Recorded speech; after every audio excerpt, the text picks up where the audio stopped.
और तू ही देश है और तू ही सत्य है। और इसकी परिणति जब होती है कि जब जनता में सुगबुगाहट पैदा होती है।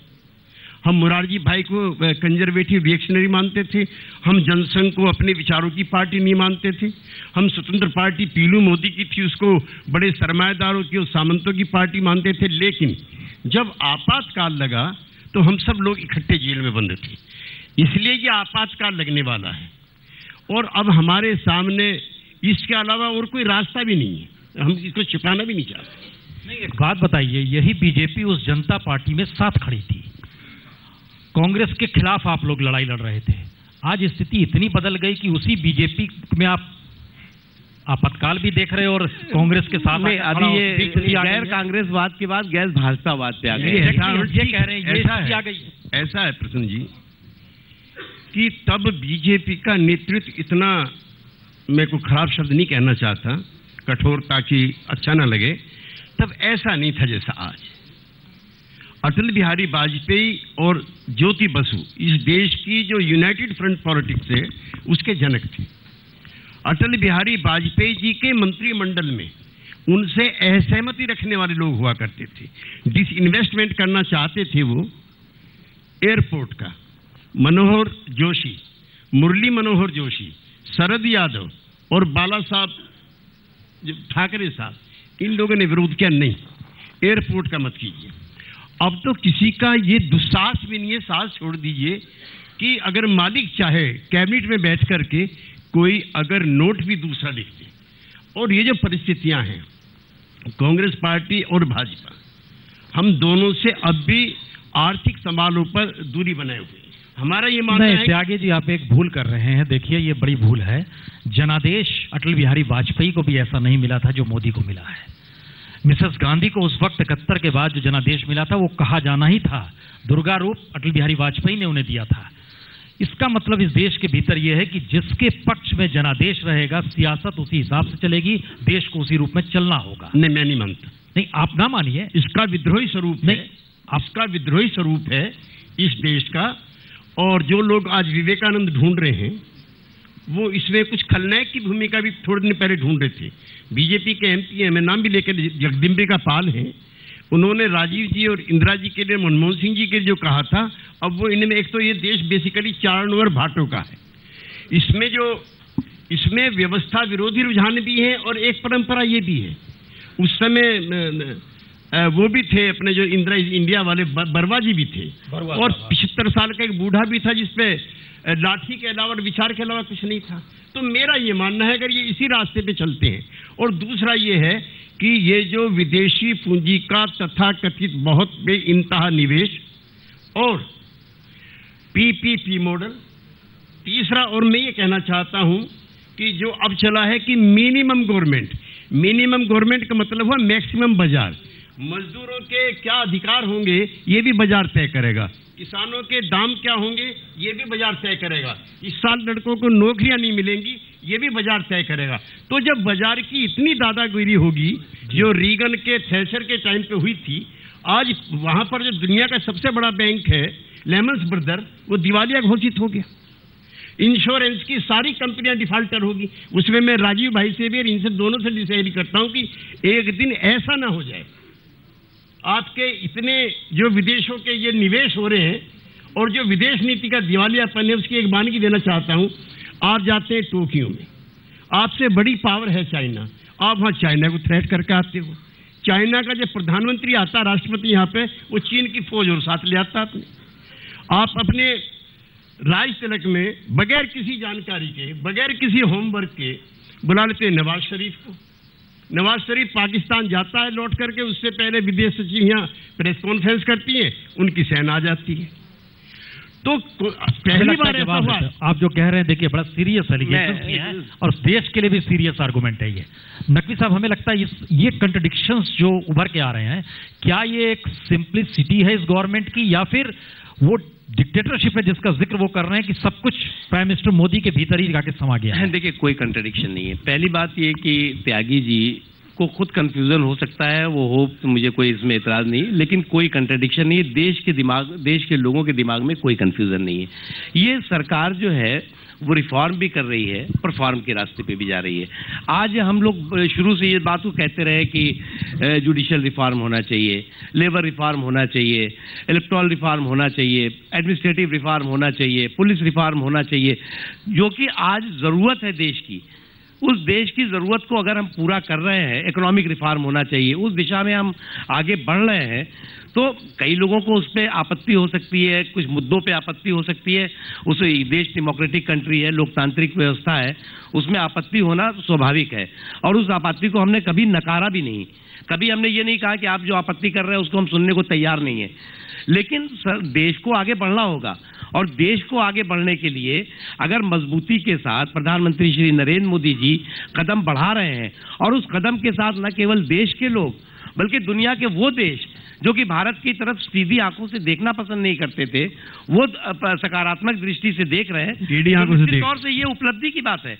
अब आपने कहा शपथ समारोह में तमाम देशों के लोग आए। अरे भाई, ये तो देश के लिए उपलब्धि है, देश के लिए गर्व का विषय है। 24 घंटे बाद ही उन्होंने क्या किया वो छोड़िए, जो सेना किया उसको सेना भेजी 24 घंटे बाद। उनको इस बात का एहसास है और 200 से ज्यादा सीमा त्यागी जी हो चुके हैं 56 इंच के प्रधानमंत्री के सीने की वजूद के बावजूद। पाकिस्तान को इस बात का एहसास है कि जो इस वक्त सरकार में लोग हैं, जो इस वक्त प्रधानमंत्री हैं, वो अगर वो भारत के खिलाफ कार्रवाई भी करेंगे तो उनको मुंहतोड़ जवाब मिलेगा। एक चीज, दूसरी चीज ये मुंहतोड़ जवाब मिलेगा। असर इन पे भी है। पाकिस्तान पहली बार है कि पाकिस्तान अपने देश में रो रहा है और कह रहा है कि साहब इंडिया के फौज ने हमें बहुत मारा। ये पहली बार है कि रो रहा है ये। अदरवाइज हम लोग कहते थे कि साहब हमारे फौजियों को मार के चले गए, गले काट के चले गए। आज पाकिस्तान ये बात कह रहा है, हमने मारा नहीं, लेकिन वो उसके अंदर भय है, उसके अंदर खौफ है और उस बात का एहसास है कि अगर वो देश की धरती पर आतंकवाद की हरकतों को बढ़ावा देगा तो ये सरकार उसको चूहे की बिल से भी निकाल के मारेगी, छोड़ेगी नहीं। आप जवाब दें तो हम उसके, क्योंकि ये जवाब इसलिए महत्वपूर्ण है कि सारी 180 डिग्री में चीजें घूम चुकी हैं मनमोहन सिंह के दौर। देखिए, मैं जो उन्होंने सारी बात रखी नकवी साहब ने, उसी में बोलना चाहता हूँ। पहली बात उन्होंने कही कि इनकी सरकार रिफॉर्म्स करना चाहती है, judicial reforms, labour reforms, economic sector के रिफॉर्म्स। मैं आपको एक सामने बिल्कुल प्रसिंह जी आपके सामने एक तथ्य रखना चाहता हूँ। जितने बिल ये लाए, सारे बिल हम जो अपनी सरकार में लाए थे। जुडिशियल रिफॉर्म का बिल लाए थे हम, जुडिशियल अपॉइंटमेंट कमीशन का बिल, इन्होंने हमारे खिलाफ वोट किया संसद में। इन्होंने इंश्योरेंस का विरोध किया, यशवंत सिन्हा उस कमेटी के चेयरमैन थे, इंश्योरेंस बिल आने नहीं दिया, भयानक उसका विरोध किया। लेबर रिफॉर्म्स का इन्होंने विरोध किया। इन सारे रिफॉर्म्स का आज से 6 महीने पहले ये सारे बिल और रिफॉर्म्स खराब थे। अब मोदी जी के कुशल नेतृत्व में देश में रिफॉर्म लाए जाए, ये कौन सी बात है? देखिए, 6 महीने पहले वही बिल खराब थे, अब हमारे बिल वही बात तो हम कह रहे हैं कि पॉलिसी आप जो है रखा के जेब में रखे हुए थे, हम उसको सदन में लाए और उसको पास कराया। अरे संसद में हमने पास कराया आपके विरोध के बावजूद। आपने जुडिशियल अपॉइंटमेंट कमीशन के खिलाफ वोट दिया, संवैधानिक संशोधन विधेयक था, हमने एनडीए तोड़ के विरोध उसको पास कराया। और इंश्योरेंस कमेटी, स्टैंडिंग कमेटी से नहीं उसे निकलने दिया बिल। ये जो है एक रिफॉर्म्स के मामले में मैं आपको बता दूं कि बिल्कुल जो है गलत बात है। तीसरी चीज, अभी जो है, अभी उस दिन हमें संसद में एक शोक प्रस्ताव पारित किया कि जिस तरह से हमारे 6 जवान मारे गए कश्मीर में और लगातार रोज जवान मारे जा रहे हैं, वो बहुत दुखद है। हमने संसद में प्रस्ताव पारित किया। हमें याद है कि जब वो उनके सर कटे थे हमारे 4 जवानों का, तो सुषमा स्वराज जी ने कहा था कि एक सर के बदले में 11 सर हम काट के लाएंगे, तभी हम मानेंगे बनता, इनसे कुछ हमें करने की जरूरत नहीं। अब मुहर्रम तब मुहावरे थे, यही लग रहे थे। अब उस दिन 6 जवान मारे गए, तो मैंने कहा 6 के बदले में 66 ला के दो। आप चिंता मत करिए, वो 66 कहाँ है? पाकिस्तान ताली तो बज रही है, लेकिन पाकिस्तान ऐसे ही नहीं रो रहा है। पाकिस्तान ऐसे ही नहीं रो रहा है। किसने देखा रो रहा है? आपको यह जवान रोज रोना हंसना रोज सीमा पर उल्लंघन हो रहा है। आप कहाँ कटोरा लिए खड़े रो रहा हुआ? नहीं, हम यहाँ पर खूब हंस रहे हैं, सेशन को यहाँ रोक रहे हैं। ये बता, ऐसा लग रहा है जैसे कि कांग्रेस के पास मोदी नहीं थे इसलिए मुश्किल हो गई और बीजेपी के पास वो कांग्रेस का स्ट्रक्चर नहीं है, इसलिए आपकी योजनाओं को लेकर चुरा, ऐसा ना जाए मैसेज। नहीं, वही हो रहा है सारे पेपर की। एक बिल में तो ये हुआ कि पुराने मंत्री का नाम ही प्रिंट होके चला गया और पास हो गया बिल, वो उसमें मंत्री का नाम नहीं बदला गया, फर्स्ट बिल जो पास हुआ है। अब आप अगर वो कहानी करेंगे तो बात निकलेगी तो फिर दूर चले जाएगी। तब आप संसदीय कार्य मंत्री नहीं थे कि मनमोहन सिंह जी के नाम के आगे किसका प्रिंट हो गया था और किस मंत्री के आगे, तो वो फिर संसदीय कार्य मंत्री आप चिंता की बात नहीं। नहीं ऐसा मत, जावड़ेकर जी थे। नहीं ऐसा मत कीजिए। आपके विदेश मंत्री जो है संयुक्त राष्ट्र में किसके नाम का भाषण पड़े, अरे सब याद है, कहाँ गिने क्या क्या करें, यही का बात निकलेगी तो फिर दूर लग जाएगी। बुजुर्ग थे, ये बड़ा मुश्किल है, देश इसी उलझन में है। बुजुर्ग विदेश मंत्री ने पढ़ दिया, बुजुर्ग थे, ठीक है। हम यहाँ पे सत्र को खत्म कर रहे हैं और चाहेंगे इस पर आमंत्रित करना चाहूंगी हमारे मैनेजिंग एडिटर सुप्रिया प्रसाद को। आप तीनों यहाँ पर आए, बहुत बहुत धन्यवाद आपका। एक छोटे से तोहफे के साथ आपका धन्यवाद। दिल्ली में चीजें ठीक होंगी। कितनी सीटें? इस सवाल सीटों को मैं कोई प्रोडिक्शन तो इसको करना नहीं, मिशन वाले लोग हैं, लेकिन नहीं, हमारा जो मिशन है वो जो पार्लियामेंट के चुनाव में हमने 60 सीटें जीती थी, हम उसी पेस को मेंटेन करना चाहते हैं कि जो 60 सीट है, मिशन 60, निश्चित रूप से हम चाहेंगे वो सीटें हमको मिलें और इस बार दिल्ली में एक स्थिर सरकार बने, दिल्ली में एक ठहरने वाली सरकार मिले, दिल्ली में एक डिलीवरी वाली सरकार बने, दिल्ली के लोगों की जो आशाएं हैं, जो जन आकांक्षाएं हैं, उसको पूरा करने वाली और एक गुड गवर्नेंस वाली सरकार बने। पिछले चुनाव से इस चुनाव में हारून यूसुफ साहब कुछ बदला है कांग्रेस के लिए? देखिए, जो बदला है उसका फैसला तो लोग तैयार करने के लिए बैठे हैं और जो हुआ है एक साल में दिल्ली के साथ, वो सिसोदिया जी और सतीश उपाध्याय जी बैठे हैं यहाँ। एक साल से जो दिल्ली का विकास था या डेवलपमेंट था वो रुक गया है। एक पार्टी आई, उसने कहा हम 50% बिजली के बिल कम करेंगे और टैरिफ कम करेंगे। भारतीय जनता पार्टी ने कहा हम 30% कम करेंगे। दिल्ली का जो इंफ्रास्ट्रक्चर बनाया था हमने 15 वर्षों में, चाहे वो ट्रांसपोर्ट हो, एजुकेशन हो, फ्लाईओवर्स हो, जो हालत दिल्ली की थी जिस समय हमने टेक ओवर किया था, आज अगर दिल्ली में वो तमाम फ्लाईओवर्स नहीं होते या मेट्रो 27 लाख पैसेंजर्स को लेके नहीं जा रही होती तो आज दिल्ली का जो हाल होता। मैं ये आपका जो हाल हुआ चर्चा तो उस पे है। देखिए, हम तो नारे और वादों में मारे गए। एक ने बहुत लंबे लंबे नारे दे दिए और वादे बहुत बड़े बड़े कर दिए। हमने ये सोचा कि जो हमने किया है उस लोग समझेंगे उसको, जनता की गलती। लेकिन वो जो 50% बिजली कम, 7,000 लीटर पानी फ्री और भ्रष्टाचार 49 दिन में खत्म करने का नारा देने वाले जो प्रचार जिस तरीके से चल रहा है, दिल्ली के लोग पिछले एक साल से जिस तरीके से सफर कर रहे हैं और खास तौर से सोशल सेक्टर में अगर आप देखें, जो बेवाओं को पेंशन मिलती थी, ओल्ड एज पेंशन मिलती थी, आज जो लाडली योजना हमने चलाई थी, वो तमाम जगहों पर लोग जो है आज निराशा के अलावा उनके हाथ में कुछ नहीं लग पा रहा है। निराशा है, लेकिन वो आशा आप में जाएगी या नहीं ये महत्वपूर्ण है और इसीलिए मनीष सिसोदिया जी, आशाएं और उम्मीदें एक वक्त पर सबसे ज्यादा आपसे थी, कई निगाहें शायद ना उम्मीद हुई, ये एहसास है? देखिए, दिल्ली के लोग बहुत समझदार हैं और वो आगे देखना जानते हैं। जब एक समझदार आदमी गाड़ी चलाता है तो पीछे वाले मिरर में ना बहुत छोटा सा दिखता है, आगे वाले शीशे में ज़्यादा दिखता है। और दिल्ली के लोग देखना चाहते हैं कि एक करप्शन फ्री हाईटेक गवर्नेंस चाहिए उनको। वो दुनिया के तमाम शहरों की ओर देखते हैं और देखते हैं कि हमारे शहर की एजुकेशन की हालत क्या है, हमारे शहर के हॉस्पिटल की हालत क्या है, हमारे शहर में सफाई की हालत क्या है। सफाई के नाम पे थोड़ी बहुत फोटो छाप सफाई तो होती है पर सफाई नहीं होती, तो हालत वही की वही बनी रहती है। तो वो सब को लेके लोग ये भी देखते हैं कि सरकार कितने दिन चलेगी। इसीलिए मैंने कहा ना कि वो आगे देखना चाहते हैं लोग कि अब करप्शन फ्री एक हाईटेक गवर्नेंस, जहां प्रोग्रेसिव सोच हो, जहां विजन हो दिल्ली का और उसमें करप्शन की गुंजाइश ना हो। मोदी जी पूरी दुनिया में जाके इन्वेस्टमेंट ला रहे हैं। अब उस इन्वेस्टमेंट को लाने के लिए, उस इन्वेस्टमेंट को यूज करने के लिए दिल्ली में एक ईमानदार सरकार चाहिए जिसके पास विजन भी हो, जो उस पैसे में कमीशन और ओमिशन में खा ना जाए, ऐसी सरकार भी चाहिए। तो ईमानदारी पर तो भरोसा है, लेकिन ये भी जानना चाहते हैं कि 49 दिन चलेगी सरकार या 5 साल चलेगी? दिल्ली इस बार पूर्ण बहुमत देगी और इस बार 5 साल ईमानदारी की सरकार चला के दिखाएंगे। सतीश उपाध्याय जी, मुझे कहना है कि ये बातें बहुत अच्छी लगती हैं, सरकार चलाना और केवल नारे देना। 49 डेज, 3 बातें आजकल दिल्ली में आपने पोस्टर देखे होंगे कि हमने दिल्ली को 49 डेज में बदल दिया। 49 डेज में दिल्ली कितनी बदली? दिल्ली को पानी कहा कि हमने लोगों को 700 लीटर पानी दे दिया। थोड़ी इसकी डिटेलिंग में जाने की ज़रूरत है, इसके लॉजिस्टिक को जानने की ज़रूरत है। बिजली में क्या हुआ इसकी डिटेलिंग में भी जाने की ज़रूरत है। किस तरह से दिल्ली के सचिवालय की दीवार पर लोगों की समस्याओं का निदान हुआ, इसको भी जानने की ज़रूरत है।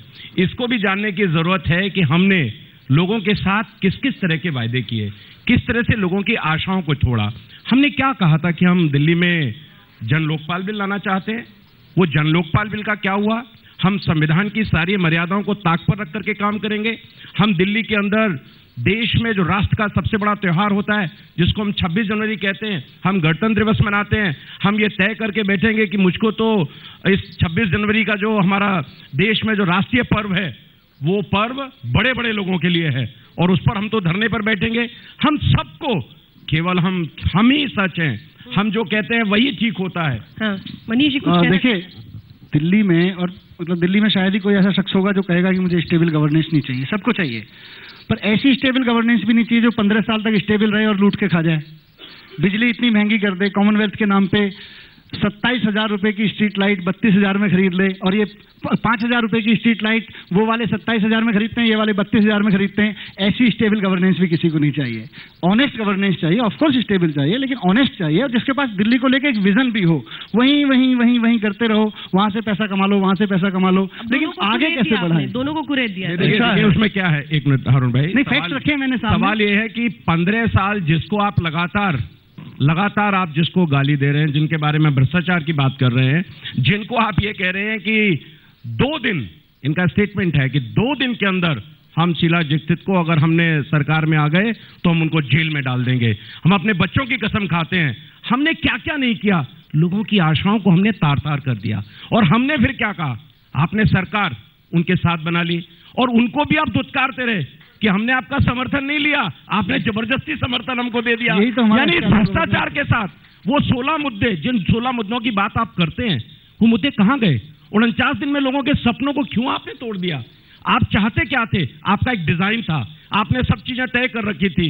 आप इस बहाने ना आप उपराज्यपाल की सुनेंगे, ना सदन में आप किसी की बात मानेंगे, ना सब्सिडी देंगे तो वो शिक्षा के क्षेत्र से उठा करके आप, अरे 49 दिन के लिए तो आप फ्री बिजली भी दे सकते हैं अगर आपने यही करना है। लेकिन 49 दिन और 700 लीटर पानी के लिए आपने, हारून साहब बैठे हुए हैं, ये तो सदन में है, आपने कोई भी चीज लॉजिकली की नहीं। क्योंकि जल बोर्ड के केजरीवाल साहब खुद चेयरमैन थे, उन्हें कहा कि अभी पानी दे दीजिए, उसके लिए कोई आपने बजट पास नहीं किया, कुछ नहीं किया।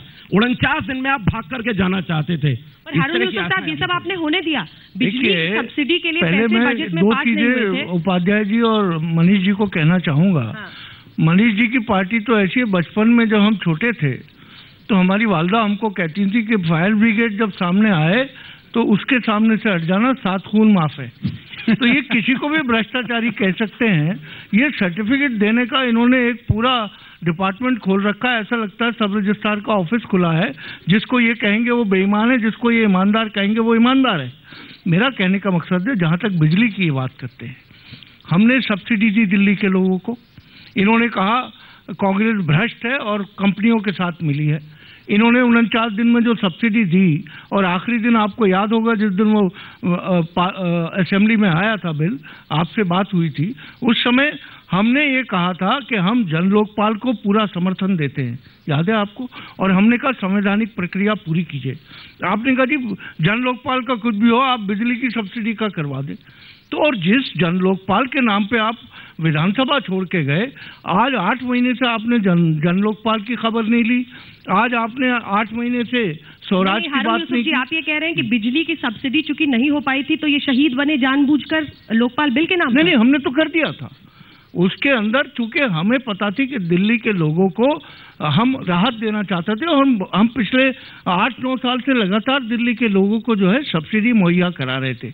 जहां तक सतीश उपाध्याय जी की भारतीय जनता पार्टी की बात है, इन्होंने भी ये कहा था। लेकिन आज अगर आप सब्सिडी का जो अमाउंट है, जो हम दिया करते थे 1 रुपये 20 पैसे और 80 पैसे 0 से 200 पर और 200 से 400 पर, वही आज Bharatiya Janata party lieutenant governor के माध्यम से दिल्ली के लोगों को मिल रही है। और ये जो बात करते थे कि हम टैरिफ कम करेंगे, नए नए फॉर्मूले आते थे, आज दिल्ली में बिजली की यह हालत हो गई है कि 4 से 8 घंटे बिजली जाती है रोज।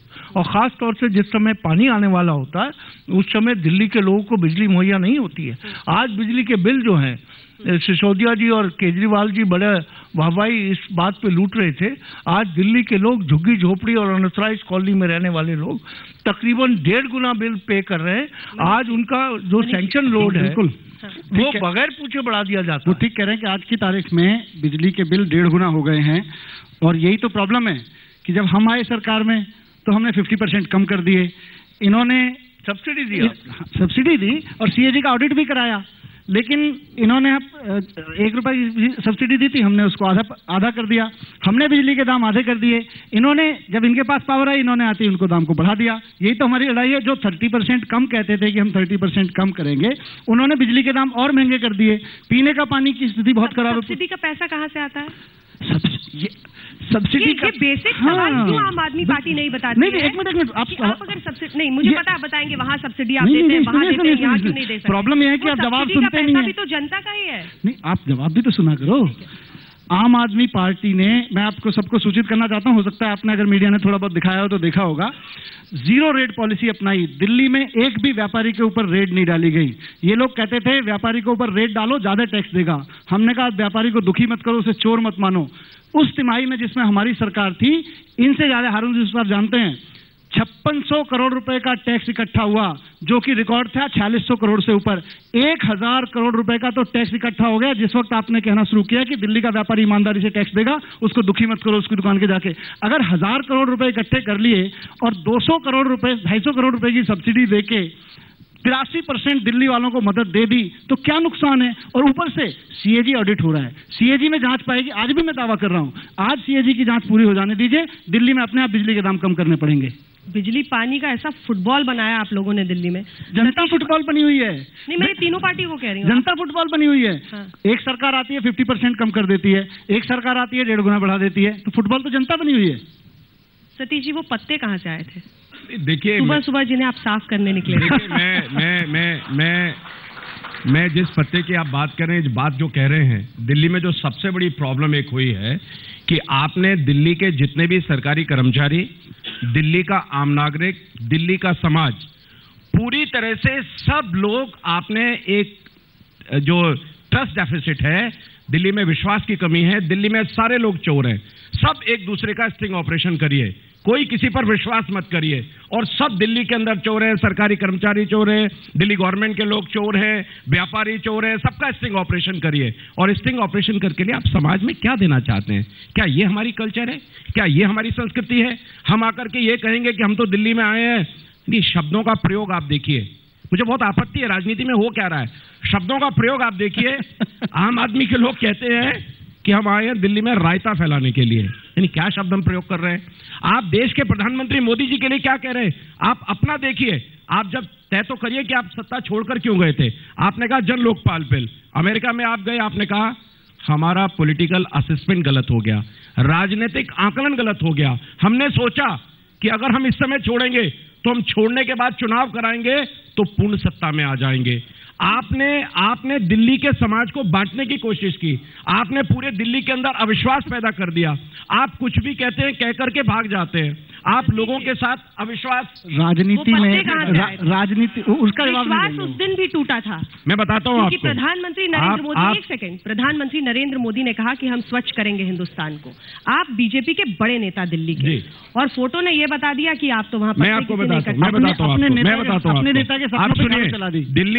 दिल्ली में जो स्वच्छता अभियान चला है, इस्लामिक सेंटर में, वहां पर 300-400 मुस्लिम भाइयों ने, पूरे वॉल सिटी के लोग वहां पर आए हुए थे। एक सेमिनार था, मुझे भी वन ऑफ दी, उन्होंने एक इनवाइट वहां पर किया।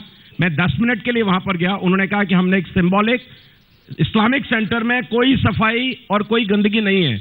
उन्होंने कहा हमने एक सिंबॉलिक स्वच्छता अभियान रखा हुआ है, आप आइए और आकर के उन्होंने सब लोगों को, वहां पर बहुत सारी महिलाएं थी, रिटायर्ड जस्टिस थे, एडवोकेट्स थे, मैं भी गया 10 मिनट के लिए और उन्होंने मेरे को भी वहां पर एक झाड़ू पकड़ा दी।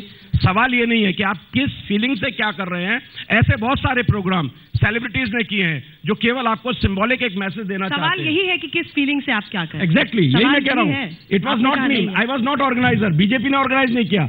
ये सवाल अगर आपको पूछना है, ये सवाल को कहीं बुला लीजिए, हाथ में झाड़ू पकड़ा दीजिए, आप कुछ नहीं, अब मैंने क्या कहा, आप ये उनसे पूछिए सिंबॉलिक स्वच्छता अभियान में आप मेरे को अपने ऑफिस में बुलाते हैं और आप कहते हैं सतीश जी हम अपने आज तक में एक स्वच्छता अभियान चला रहे हैं, आप आइए हमारे यहाँ एज ए गेस्ट।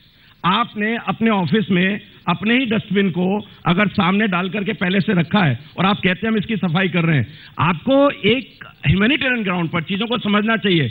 हम लोग जाते हैं, सामने मीडिया खड़ा हुआ और करके आपने कहा ये कर दीजिएगा, और ये सबक ऐसा हो रहा है कि इसका मतलब आप किसी पर समाज में विश्वास ही नहीं करेंगे। आप किसी प्रोग्राम में जाएंगे तो इस एप्रीहेंशन के साथ जाएंगे कि लोग आपके साथ गड़बड़ी कर रहे हैं।